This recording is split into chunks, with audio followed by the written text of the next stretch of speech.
All right. Hey, you guys. It's Steph, and I'm back with another video on conversations in the living room. Ooh, I need to take a sip. This is my third video tonight, my third and last one for tonight. As you guys already know, I don't have Dominique or anybody else here with me tonight because it's Easter and everybody's with their family. And I just had some things on my heart that I wanted to speak, which is why I'm coming today. Okay. So make sure you like, comment, and subscribe, and let's get right into it. So tonight, I think I want to speak on postpartum depression um, slash infidelity, okay, and how those things can really affect you. All right. And again, you guys, I do want you to write down in the comments and let me know your experiences or how you feel, your opinions, and things like that. When I speak on anything that I'm speaking on, again, it's either my own experience or it's people that I've been around that experience these things. So it's totally an opinion. You don't have to agree with it, but it's my experience or somebody that I know. Okay? All right. So speaking on postpartum depression. So I have 3 children myself, and I've heard the term postpartum depression before from different mothers and things like that, but I've never experienced that myself until my last child. And I will touch on this also because my last video I spoke about when you move away from family, how that could affect you. I think that kind of has something to do with my postpartum as well. So, just a little rundown. I've had C-sections with my children. So for this last child, it was the same thing. I had a C-section. After my C-section, I think it was a mild anxiety attack or panic attack or something because, or I was given some medicine at the hospital, and like I just started to go into a panic attack, and I had to get medicine to calm me down. So I don't know if it's whatever they gave me that triggered it, but they had to give me something to calm me down because I was so scared and I was so amped up. I didn't know what was going to happen. After that, I didn't deal with anything else. Everything was smooth sailing and all of that. Everything was normal. I went home, got home with the baby and everything. Everything was fine. Um, about a week after, about a week after giving birth, I found out my husband had been unfaithful during the time that I was pregnant. I found this out, and right then and there, I was like, okay, it is what it is. I was making my decision to move on from him. And then like a day later, I didn't think it affected me. It bothered me in that moment, but it was just like, okay, it is what it is. Keep it moving. But then like the next day came, and it's like my whole body and mind and everything changed. When I say changed, I mean it was like I was having an out of body experience. So I was having really bad anxiety, really bad depression, where I was just crying for no apparent reason. I had sleep apnea. I think that's what it's called, where I would lay down and try to go to sleep and I could not sleep for anything. Like I would sleep for maybe 10 minutes and jump up and get to pacing back and forth. So during that time, again, I didn't have family here. I feel like if I had family here with me as a support system, I would have been fine. But seeing that I didn't have family, and I didn't want to confide in anybody and tell them what I was going through at that time, so I kept everything to myself. So that means I had to deal with it myself. And it became mentally draining for me on top of having the postpartum. So in that time, I asked my husband, could he come back because that was the only family I had here. And I felt like I needed that support, especially since I had a new baby. So, he came and he cared for the kids or whatever. And we tried to make things work outside of that, but it was like he was a trigger for me. he was a trigger for me because even though I felt like I needed that support from him being around triggered me. So I would go through that depression. I would go through the sleepless nights. Like we would sleep in the bed together and I couldn't sleep with them. Like I would get up and pace back and forth, just come in the living room. I would just cry out of the blue. Like I didn't have to be looking at anything, nothing. I would just break down. Um, that lasted for me. Like it started to get real scary for me because in the past, like this is something that I dealt with in my younger years, but like in the past, I've dealt with suicidal attempts. And this was when I was young, like teen years. And when I went through this depression, this postpartum depression, and really I think it was like PTSD or like post infidelity disorder or something like that, or all of it at once. I think that experience that I had back then, it played in my mind, and it was like the as bad as I was feeling, like it was like I had an out of body experience. Like it was like I had to get up and walk and pace and get some fresh air. I was shaking. I couldn't eat. When I say I lost so much weight in like a week, I lost so much weight. Like I couldn't eat anything. It was like I would drink nothing but water, but I was still dehydrated. Um, I don't know. It was like those thoughts was in my head. Like this can't be life. This can't be me because I don't feel like myself. And I was so scared that I would put myself back in a position to where I might become suicidal. Like even though in my mind I know I wouldn't do this because I know I have 3 children that's depending on me. I wouldn't do this. Everything about me at that moment was abnormal. So I didn't know. So that was another thing that would trigger me and make me sad and have me depressed and all of that. So I went through that, like it seemed like it was forever, but I went through that for about 2 weeks, 3 weeks. I consulted with my doctor. They confirmed that I was going through depression and anxiety, and they tried to give me medicine for it, and I took counseling for it. The medicine they gave me, it triggered me so bad, like it made everything that I was feeling heightened, and I really got scared after that. So I flushed everything down the toilet, and I never took them again. Um, so I took counseling in that time, to help me through everything that I was going through. And my counselor, I would tell the same story over and over and over, like about what I feel like was triggering me in that moment. And that helped me through it a lot. I prayed a whole lot during that time, and honestly, I feel like that was a call for God to say, move out of that role that you've been in to where you've been focusing on being a mom and a wife for so long, you forgot about yourself and you forgot about me. It's time to depend on me. So in that time, I depended on God a lot, and I depended on my counselor, and I depended on my mom. I talked to my mom. I depended on family, and eventually, I did tell my family members, and they were a big support to me. You know, and I was calling them every day, especially my mom. And honestly, my mom, she was one of the like my mom is really a tough person, and she's one of those people that give you the tough realness. And I was scared to tell her because I didn't know how she would react. And honestly, my mom, she never believed in like that depression type stuff. She just, you stop acting crazy. That's usually her response. But with me calling her every single day and letting her know what I was going through, like that prompted her to do her own research. And when she looked it up, she was like, I really didn't know what you were feeling, but I looked it up and now I see what you were actually going through. So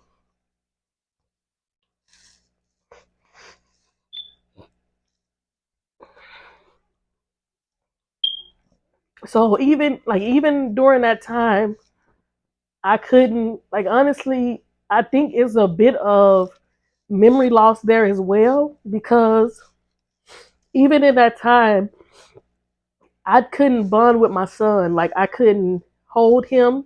I didn't want to be near him. Like, I didn't really want to hold him. I was pumping at the time, and I stopped pumping because I just was not into it. Like, I had just had a newborn, and as much as you want to love on your newborn and everything like that, my mental state would not allow me to do it at that time. So after I got past everything, about 3 weeks or so, and I decided not to take the medicine, and I kept going through my therapy and all of that, I started to feel myself getting better. But then when I would go out in public, because I didn't go out in public for the longest of time, like I was out of work for FMLA, so I hadn't got out. Like I wouldn't go anywhere. I was just in the house. And when I finally got out, I felt like all eyes were on me, like it was awkward. So I didn't even want to go out anymore after that until I got better. And when I started working, I still was dealing with it a little bit. Like I go in the back and find myself crying and things like that. And that's part of postpartum. That's part of depression. Anybody will tell you, you know. So I dealt with that. But then when I started to feel myself getting better, I started to deal with the infidelity. And I became very angry at my husband for, him being a contributing factor to me being put in postpartum, like pushed in postpartum depression. So in that time, I did a lot of things that I wish I could take back. And I wish I would have just walked away from the situation and left it alone. But I did a lot of stuff that I wish I wouldn't have done that could have landed me somewhere way worse than where I am now. But thank God I wasn't put in that position. But it's true when they say that you go through, like, even with postpartum or infidelity, you go through the sadness, you go through the depression, you go through the what ifs or whys, you go through all of that, and then you go through the stage of being angry at the person, and then you get to the point where you're healing. And I feel like I went through every single stage. Once I got angry, I started putting my hands on people. I started putting my hands on stuff, and not even thinking about my children or anything like that. I didn't care. I was getting back what I felt like was taken away. I didn't care about that. So, um, even to this day, because I know they say postpartum can last a long time, and I'm not going to really go too far into detail about what happened after that. Um, but even to this day, because my son is about 8 months now, even to this day, I still think I still deal with a little bit of postpartum. But in that time, I found myself being able to find ways to cope with what it is I was going through. So during that time, I was so scared to have a drink. I was scared to smoke because like I said, I was having certain thoughts in my head to where I thought I was going to do certain things, even though my body wasn't physically, like my body know that I wasn't physically going to act on these things. My mind was saying, you could possibly act on this. I was scared to really do any kind of drugs because I didn't know what it would make me do. So about a month after that or whatever, I decided to, I think it was my mom or somebody I talked to, and she told me about the CBD oils and that I probably could try those and see what they would do for me. So I did get some CBD oils, and they started to calm my anxiety a lot. Like I said, when I went and got anxiety medicine, it didn't work for me. Like it worked for some people, but that was something that did not work for me, and it did me terrible. So um, that wasn't an option for me. However, I was still dealing with the anxiety and depression and stuff every single day. So even though I was praying and meditating and all that stuff to get me to a better place, I still needed something to help me through that. So, like I said, my mom told me about the CBD oil. I started to take that daily, and it started to work for me. And then outside of that, well, first of all, the good thing about that is that I didn't have to, like, I trained myself to not have to drink or smoke when I'm going through a tough time. So I would say that's one thing that I got out of that was very beneficial, on top of me being close to God again. Um, I was able to figure out ways to cope with what I'm going through. Like if I'm going through a depression or if I'm dealing with anxiety, I figured out ways that I could deal with it outside of having to smoke weed or drink, because I couldn't do that in my toughest time.